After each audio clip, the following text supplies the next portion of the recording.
Hi guys, so I went out for a run and I decided to drop by to the farmer's market and look what I got. I got caramel mangoes, sweet potatoes, and durian. Look at this. And we're gonna go ahead and taste it. We're gonna try first the durian, so let's put this first here. And yes, so una na pong tilawan ang durian. So durian ni sa mga guys, I don't know kung sa tawagan ni sa inyo ha, pero sa mga durian ni. And this is so expensive guys, mind you that this is the first time that I bought this. And I bought this for 55 pesos per kilo. And for me, mahalaga na ako kay first time man akong palitan and mostly good sa mga guys, libre raman eh. If not galing sa backyard na mo, mostly kinawat. Oh yes guys, may pagkalain ng kawatan. So, tilawan natin na siya kuna. So, pabilis natin siya una.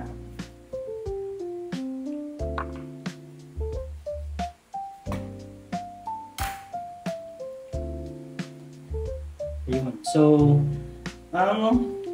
dili ko makagets sa uban nga dili sila ganahan og durian kaya ana sila bako kung kay ang durian pero humot man siya kay good humutad jud ko kay niya as in I mean I can wear this as a perfume kay humot ra jud siya kayo sa akong pangmahuan and tamis kay siya dugan ako wala katilawan ni kay humot wala mo dire sa kuan talag sara ko kitaan ni una aman mahal.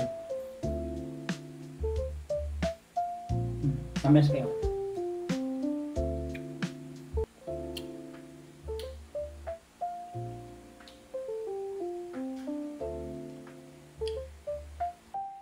So next, atong tilawan ang sweet potato or kamote. Kamote na tawag sa mga guys. I don't know if kung sa'yo tawag ano sa inyo ha. I-comment nyo na lang dyan kung sa'yo tawag na sa inyong lugar. Basta sa mga kamote. Okay? So, we're gonna try it.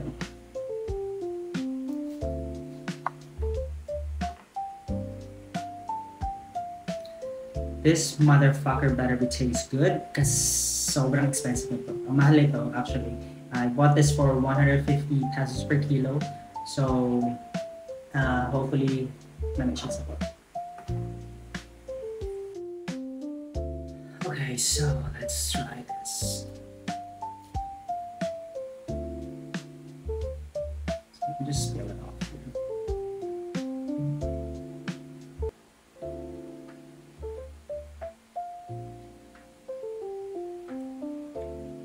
I love the taste. I love the taste of nothing. Kasi what? May sabot. Wala may siya. Pero murag lamig siya. Murag wala. Ang ambot. Sana sabot-sabot niyan. Wala siya guys. Lamig siya. So, lamig din siya kanon ang kuan na may hilaw. Ang kamuti hilaw lang kita. Kasi mostly sa mga ginalong agman mo mong strange na ko ang sabor ani kay sa mga agod ang kamote ginalong agman na usa kanon kan kay first time na ko makaon nga hilaw so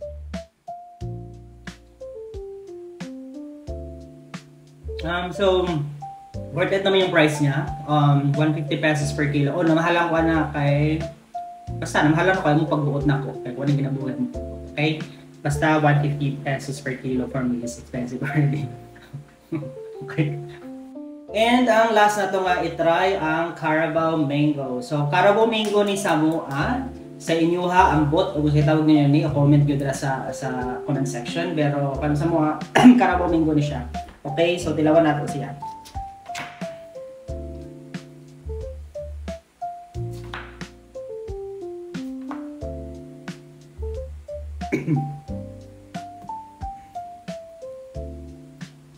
Sa uban, ginakuha ni Minig subok. Pero ako, okay naman ako din kanon kay lalo na overripe na siya ng pagka-klase ng pagka-Carabao Mango. So, tamis na ni Padel subok. So, kanon na natin. Pero butang sa napigasin kay basta na siya.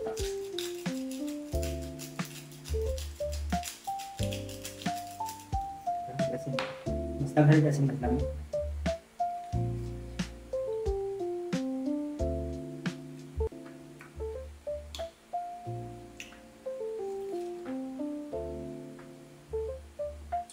Okay. So, tamis ko siya. Tamis siya, and as usual, um,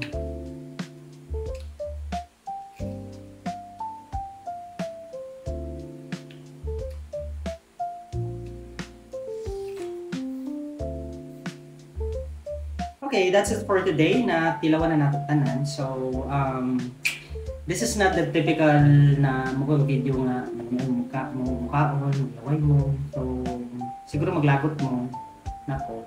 Kay mag-OA rin kayo magka-video. Pero, that's it. Thank you so much.